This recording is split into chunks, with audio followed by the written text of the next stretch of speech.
Saya Rahul, presenter Artificial Intelligence dari TV1.ai.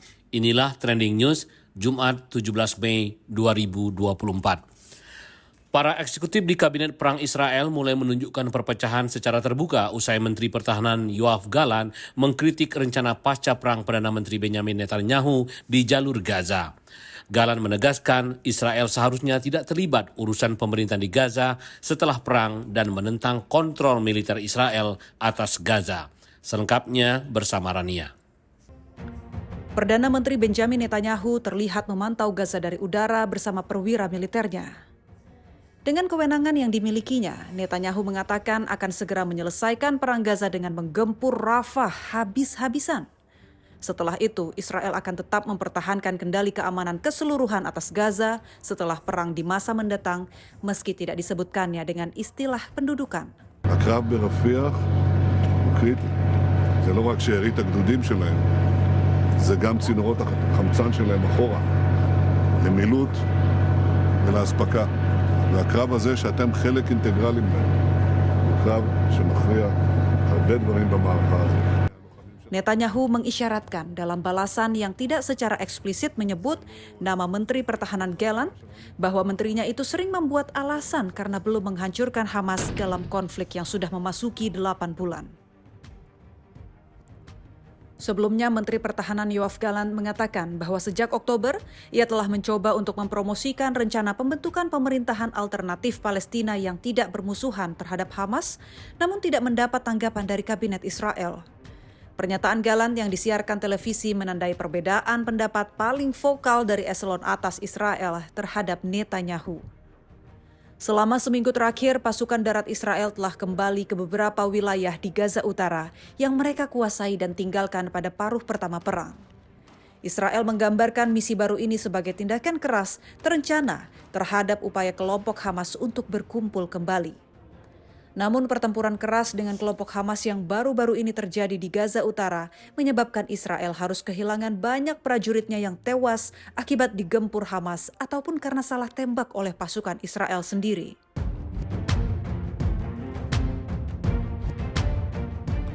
Selain harus menghadapi ancaman perpecahan dari dalam, Perdana Menteri Israel Benjamin Netanyahu juga menghadapi kritik dari sekutu utamanya, yakni Amerika Serikat, karena memaksa ngotot jalan sendiri, khususnya menghadapi pertempuran di Rafah, tempat di mana 1 juta warga Gaza mengungsi. Anak-anak Gaza mengalami trauma besar akibat perang Israel-Hamas yang berkepanjangan, membuat mereka sulit belajar dan berisiko kehilangan masa depan. Sekolah-sekolah hancur dan berbagai upaya dilakukan untuk memberikan kegiatan rekreasi. Namun, perhatian mereka tetap tertuju pada perang. Serangan Israel yang tak kunjung usai membuat siswa-siswi di Gaza saat ini mengalami trauma besar. Mereka tidak bisa fokus belajar dan berisiko menjadi generasi yang hilang. Sejak perang dimulai 7 Oktober, semua sekolah di Gaza ditutup, menyebabkan ratusan ribu siswa kehilangan pendidikan formal dan tempat aman. Dalam keadaan darurat, pendidikan bukan menjadi hal utama dibanding keselamatan dan kesehatan. Namun mengesampingkan pendidikan bisa berdampak buruk kepada masa depan anak-anak. Atef Al-Buhaisi, bocah berusia 6 tahun, merasa putus asa saat rumahnya dibom. Gurunya terbunuh dan sekolahnya diubah menjadi tempat pengungsian. Kini ia tinggal di tenda sempit bersama keluarganya di Deir al-Balah, tidur berpegangan pada neneknya dan takut berjalan sendirian. Hal terpenting yang hilang adalah masa depan anak-anak dan pendidikan mereka.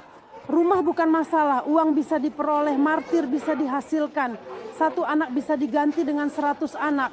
Tetapi pendidikan anak saya bagaimana dia akan kembali ke sekolah tanpa ketakutan, kekhawatiran, dan masalah psikologis yang membuatnya mengalami.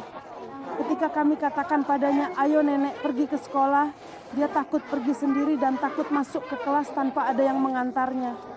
Sekitar 80% penduduk Gaza terpaksa meninggalkan rumah-rumah dan lingkungan mereka. Hampir 90% gedung sekolah rusak atau hancur.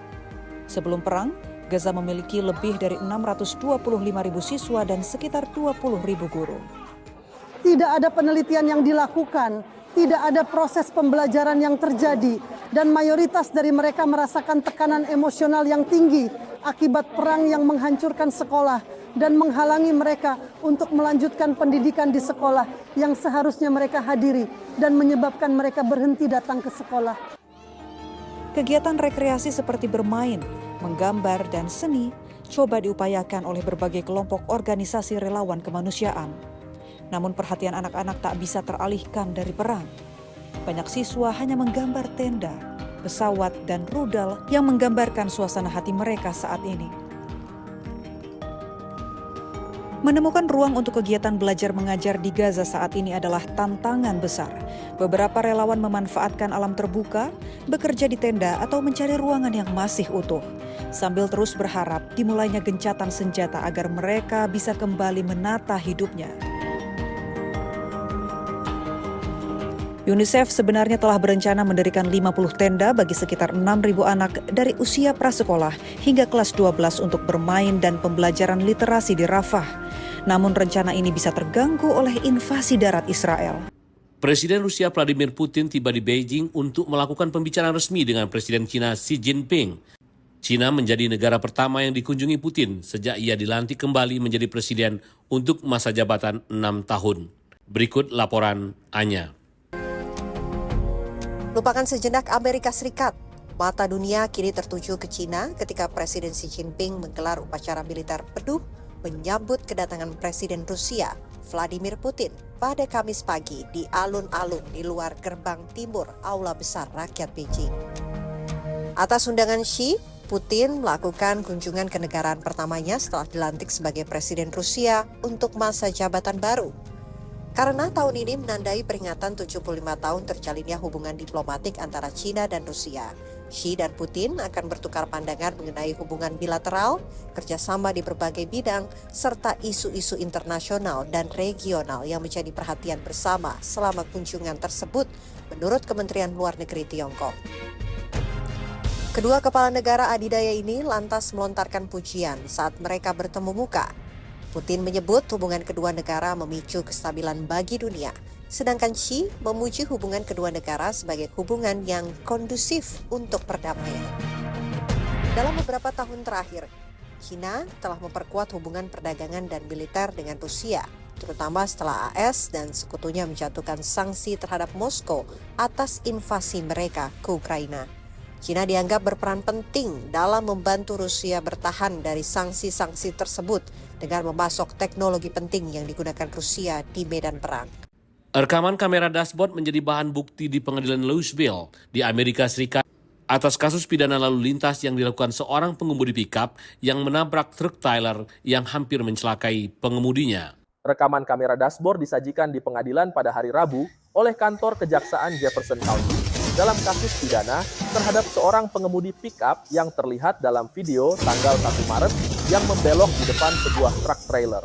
Akibat kecelakaan itu, truk trailer kemudian menabrak pagar jembatan hingga menjuntai di atas sungai. Sydney Thomas, 26 tahun, pengemudi truk, diselamatkan oleh petugas pemadam kebakaran Louisville. Si pengemudi pickup itu didakwa dengan 4 dakwaan membahayakan secara tidak disengaja dan 1 dakwaan mengoperasikan kendaraan bermotor dengan izin yang ditangguhkan. Saya Glenn, salam. Terima kasih Anda telah menyimak Trending News. Selamat berakhir pekan. Saya Rahul, sampai jumpa.